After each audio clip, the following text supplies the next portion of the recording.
Welcome back. Thanks for tuning in again and watching our videos. This is the next in our series of our HSO intermission videos, and this is our way of trying to continue to connect with you in this time between live music performances. The music will be back, we promise, as soon as it's safe for us to do so. And in this time and with these videos, we're hoping to introduce you to some of the people who work for Holland Symphony and who play in Holland Symphony who are really important to this organization. And so today we want to introduce you to Tori Zokoe, who is our general manager of the Holland Symphony Youth Orchestras.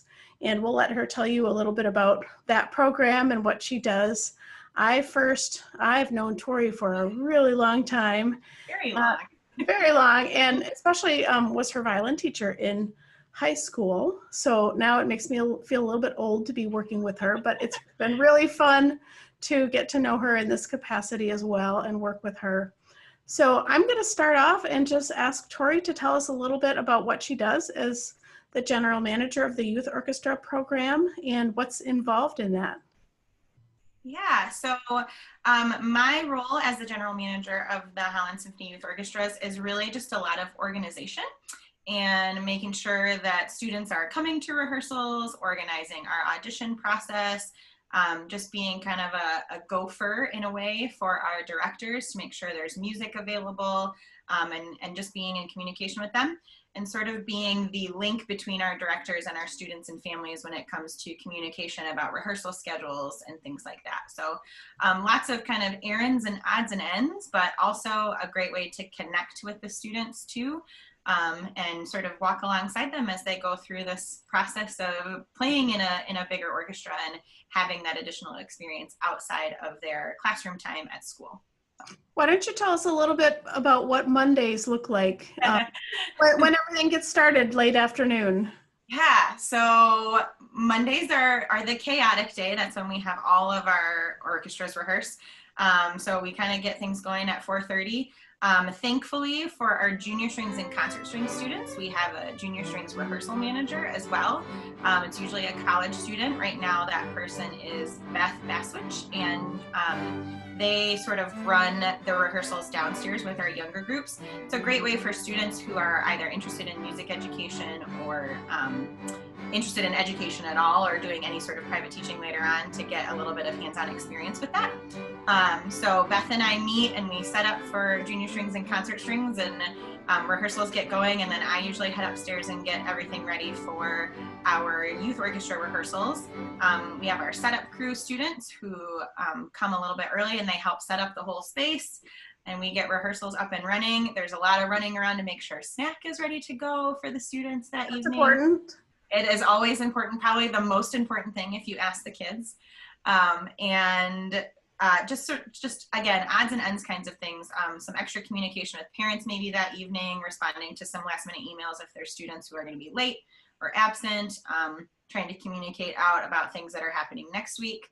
And yeah, and then we get rehearsal up and running, and most of the time I try to sit in rehearsals, but other times there's, when we've got practice-a-thon things going on, I usually try to collect all of that money and organize all of that on Monday night so it's ready to go for the next week.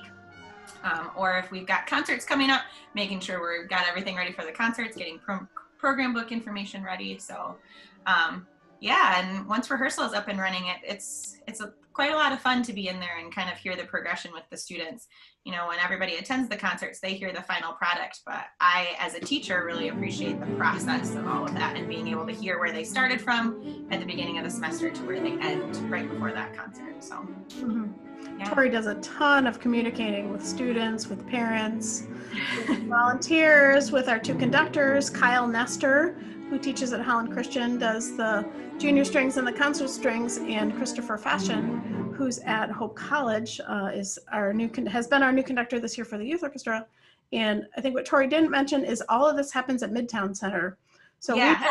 we really take over Midtown Center on Monday. We have a rehearsal room on the first floor where the younger groups practice, and then the youth orchestra itself is in the study hall, which is the big room on the second floor. And we take over and make a lot of wonderful noise, and it's really fun to walk the halls and just see all the kids all over the place. Yeah, I think my favorite part of Monday nights is the Grand Rapids Community College has a third floor security guard who roams the whole building. And every Monday night, he always comments how nice it is to have that music going while he's doing his rounds. So I know that other people in the building appreciate it too. So. Yeah, one of these days we'll get Kyle and Christopher to participate in an interview too. So, yeah. Tori, why don't you tell us a little bit about what you do in your day job, and maybe how you've had to modify what you do in this strange time? Yeah. So during the day, I actually teach K-5 general music, and I assist with the orchestra program at West Ottawa Public Schools. So I'm at primarily Great Lakes Elementary and then both of the middle schools and the high school. Yeah, it's a very interesting time to be teaching music in particular, I think.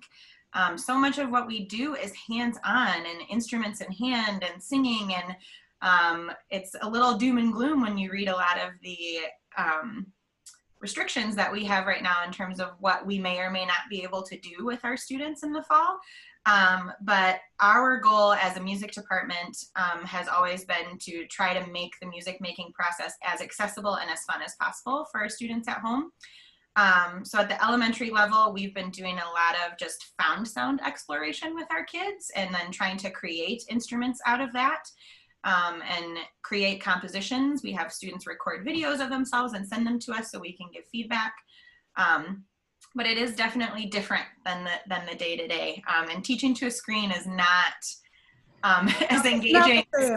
Yeah, is not as engaging as having a classroom full of kindergartners who are eager to do what you're doing. So, can you give us an example of a found sound? Yeah, so I just did a lesson with my 3rd, 4th, and 5th graders this week where we looked at the music of Stomp, the Broadway show Stomp, and talked about how they use recycled materials for the creation of their whole performance. And so we have a Jenga block box that has all the blocks in it.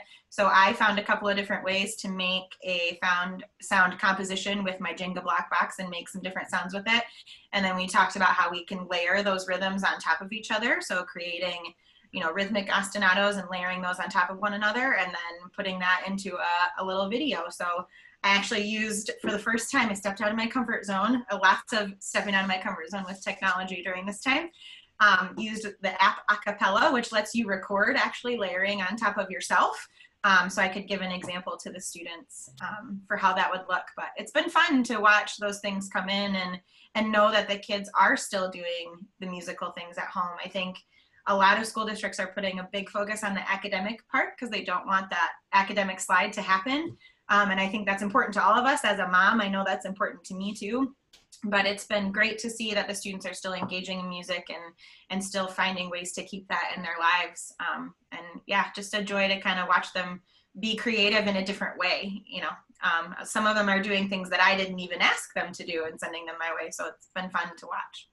Yeah, the kids are probably more comfortable making those videos than we are. Yeah. Yeah, I had a couple of students, 5th graders especially, email and go, you could have done it like this instead. So they're teaching me in the process, which is good. Yeah. So. Well, thank you so much for your work with the youth orchestra program. We really appreciate your diligence and your energy, and thanks for your work keeping music alive for young kids in our community.